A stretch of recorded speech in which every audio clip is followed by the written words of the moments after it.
সূরাটির নাম হলো সূরাত হামিম সাজদা। এই সূরার আরেকটি নাম আছে, সেটা হলো ফুসসিলাত। এই সূরাটি মক্কায় অবতীর্ণ হয়েছে।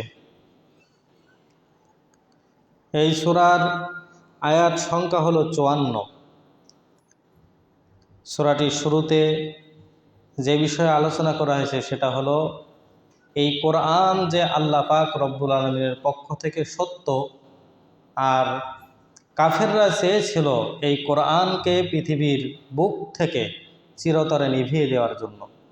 তারা যে সমস্ত কৌশল অবলম্বন করেছে, আল্লাহ তাআলা মক্কার মুশরিকদের সমস্ত কৌশলকে আল্লাহ তাআলা ধূলিসাৎ করে দিয়েছেন, এবং আল্লাহ তাআলার এই কোরআন যে সত্য হক, এই কোরআনকে গোটা বিশ্বের ভিতরে আল্লাহ তাআলা ছড়িয়ে দিয়েছেন। এই কোরআনুল কারীমের ভিতরে মক্কার মুশরিকরা কিভাবে কি পদক্ষেপ গ্রহণ করেছিল তারই কিছু আলোচনা এখান থেকে শুরু হবে। এই সূরার শুরুর আয়াতগুলি নাজিল হয়েছে একটা ঘটনাকে কেন্দ্র করে। ঘটনাটি কি? ঘটনাটি হলো কাফেররা এবং মক্কার মুশরিকরা যখন দেখল যে রাসূল করিম সাল্লাল্লাহু আলাইহি ওয়াসাল্লাম মক্কায় দাওয়াত দিচ্ছে, মানুষদেরকে দাওয়াত দিচ্ছে, আর যাকেই দাওয়াত দেওয়া হয় মোটামুটি সেই ইসলাম ধর্ম গ্রহণ করে নেয়। এরপরে প্রথমে মক্কার মুশরিকরা কোথায় গেল? প্রথমে চাচার কাছে গেল, আব্দুল মুত্তালিব, যে আপনার ভাতিজাকে আপনি বাধা দেন, আমাদের মূর্তিদের বিরুদ্ধে বিভিন্ন রকম কথাবার্তা বলে, এবং আমাদের ধর্ম নাকি খারাপ ধর্ম, আমরা যে বাপদাদার যে ধর্ম আমরা পালন করে আসছি এটার বিভিন্ন খারাপ কথা তারা বলে, খারাপ কথা মুহাম্মদ বলে, তুমি তাকে কি ফেরাও। আব্দুল মুত্তালিব বলছে আচ্ছা ঠিক আছে। রাসূল করিম সাল্লাল্লাহু আলাইহি সাল্লামের কাছে আব্দুল মুত্তালিব বললেন যে ভাতিজা, তুমি তো সব কিছুই শুনলে, এরা কি বলে গেল, তুমি এই কাজ থেকে কি বিরত থাকো।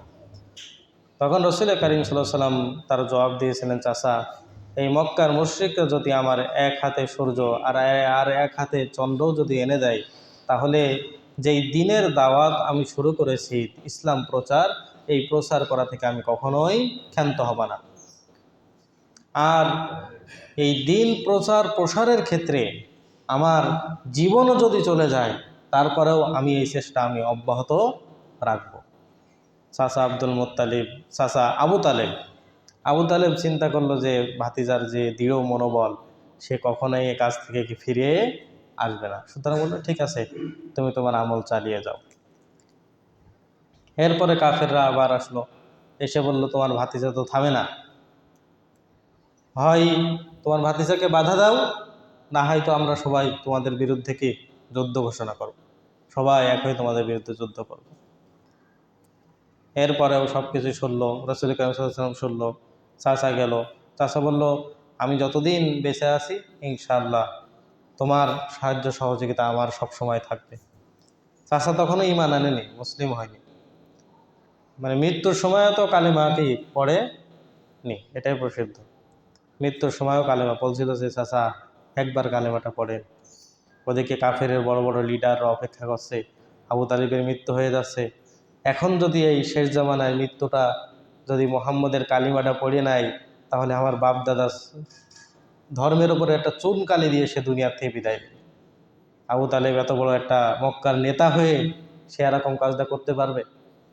আমাদের সবার এভাবে করে যেতে, তিনি এদিকে তাকায়ে এই যে বাপদাতার ধর্মের ভিতরে চুনকালি দেওয়া একটা অপদস্থ অপমান, এইটা তিনি কি এই জন্য তিনি কি করেন, ইসলাম ধর্ম গ্রহণ করেন, ওই অবস্থায় কি চলে যান।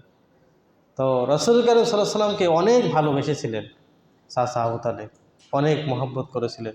কাফেররা রাসূলকে নির্যাতন করতে ভয় পেত, কেন? আবু তালেব আছে, সাবধান। আরও চাচা ছিল আমিরা হামজার ভয় পেত, সাবধান। এইভাবে যখন দাদা ছিল, দাদা আব্দুল মুত্তালিব, তখন তো ওইভাবে ইসলাম প্রচার হয়নি আর কি। দাদা মারা যাওয়ার পর যখন মারা গেল তখন রাসূলের বয়স হয়েছিল তো 8-10 বছর। আল্লাহ, কাফেররা বলল আমরা যতই কৌশল করি মুহাম্মদ তো ফেরে না, দাওয়াত তো দিতেই থাকে, আমরা এক কাজ করি, যদি মুহাম্মদ সাল্লাল্লাহু আলাইহি সাল্লামের কাছে যে আমরা বিভিন্ন লোভনীয় জিনিস পেশ করি, যে লোভ দেখিয়ে যদি সে ফিরে আসে তাহলে আমরা তাই করব। তো কে যাবে, কে বেশি কথা বলতে পারে, কথাই পটুকে সুন্দর করে সাজিয়ে গুছিয়ে চালাকি করে সুন্দর করে বলতে পারবে কে? তখন সবাই কাফেররা সিদ্ধান্ত নিল যে এই কাজটা পারবে উতবা ইবনে রবিয়া, সে হলো সব থেকে চতুর এবং চালাক। কাফেররা সবাই দায়িত্ব দিল উতবা ইবনে রবিয়াকে, তুমি যাবা রাসূল কারীম সাল্লাল্লাহু আলাইহি সাল্লামের কাছে, তার কাছে যেয়ে তুমি কি করবা, বিভিন্ন লোভনীয় জিনিস কি করবা, পেশ করবা। উতবা ইবনে রবিয়া আস্তে আস্তে গেল, রাসূল কারীম সাল্লাল্লাহু আলাইহি সাল্লাম নামাজ পড়তেছিলেন, নামাজ শেষ করলেন। উতবা ইবনে রবিয়া যে বলল যে ভাতিজা, তোমার তো বংশমর্যাদায় এবং তুমি অত্যন্ত সম্ভ্রান্ত একজন যুবক, আমরা সবাই তোমাকে চিনি, তুমি ভালো, সার্বিক দিক থেকে তুমি ভালো।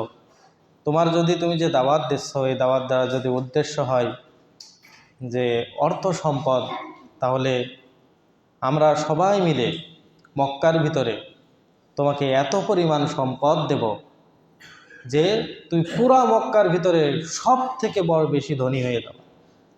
সুতরাং যদি এই সম্পদের বিনিময়ে তুমি যদি ফিরে আসো, যদি তোমার সম্পদই উদ্দেশ্য হয় দাওয়াত দেওয়ার দ্বারা মানুষকে ইসলামে নিয়ে আমি অনেক সম্পদ কামাই করব, টাকা পয়সা ইনকাম করব, তাহলে এমন ধনী বানায় দেবো, এমন সম্পদ দেব, মক্কা সব থেকে ধনী হয়ে যাবে।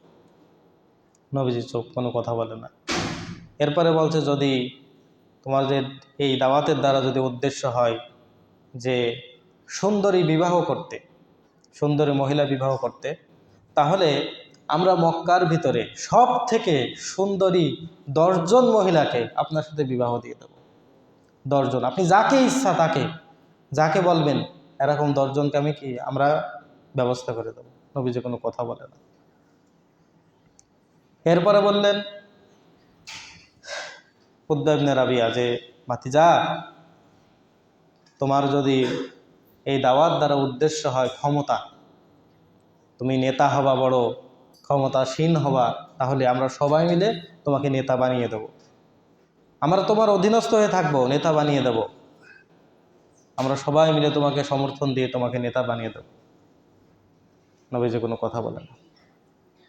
উতবা ইবনে রাবিয়া বলছে, যদি এতেও রাজি না হন তাহলে একটা কাজ, যদি এই দাওয়াতগুলো যে বিভিন্ন কথা তোমার উপরে নাজিল হয়, তুমি যে মানুষকে বলো, মানুষের মন নরম হয়ে যায় এমন জিনিস, সুতরাং তুমি যদি এগুলো, তোমার উপর যদি কোনো নাউজুবিল্লাহ কোনো জিনের যদি আসর থেকে থাকে, যে তুমি জিনগ্রস্ত, যে জিন তোমাকে বিভিন্ন জিনিস দেয়, তুমি উল্টো পাল্টা বলো আর সবাই তোমাকে অনুসরণ করে, যদি এরকম জিনগ্রস্ত তুমি হয়ে থাকো, তাহলে ভালো একটা চিকিৎসার আমরা কি ব্যবস্থা করব। রাসূল কারীম সাল্লাল্লাহু আলাইহি ওয়াসাল্লাম উতবা ইবনে রাবিয়ার সমস্ত কথাগুলি মনোযোগ দিয়ে শুনলেন। উতবা ইবনে রাবিয়া লোভ দিল, যদি সম্পদ চাও, এমন সম্পদ তোমাকে দেব, মক্কার সব থেকে ধনী হয়ে যাবে। যদি তোমার দাওয়াতের দ্বারা উদ্দেশ্য হয় তুমি সুন্দরী নারীকে বিবাহ করবে, তাহলে মক্কার ভিতরে 10 জন এমন নারীকে তোমার সাথে বিবাহ দেব, তুমি যাকে চাও এমন 10 জন মহিলাকে তোমার সাথে বিবাহ দিয়ে দেব। এরপরে উতবা ইবনে রাবিয়া বলল, যদি তোমার ইসলামের দাওয়াত প্রচার প্রসার দ্বারা যদি উদ্দেশ্য হয় নেতা হওয়া, তাহলে মক্কার ভিতরে সব থেকে বড় নেতা তোমাকে বানিয়ে দেব। আর যদি তুমি এই দাওয়াতগুলি জিনের আসর, নাউজুবিল্লাহ, তোমার ভিতরে যদি কি থাকে, জিনের কোনো আসর থাকে, তাহলে আমাকে বলতে পারো, আমি ভালো একটা চিকিৎসার ব্যবস্থা করব। নবীজি এই কথার জবাবে শুধু এই সূরাতুল হামিম সাজদার কয়েকটা আয়াত পড়ে দিলেন। হামিম তানজিলুম মিনার রাহমানির রহিম। হামিম তানজিলুম মিনার রহমানির রহিম। তানজিলুম মিনার রহমানির রহিম, এই কোরআন নাজিল হয়েছে রহমান আর রহিমের পক্ষ থেকে, যিনি অত্যন্ত দয়ালু, অতিশয় মেহেরবান। এই মেহেরবান দয়ালু রবের পক্ষ থেকে কোরআন নাজিল হয়েছে।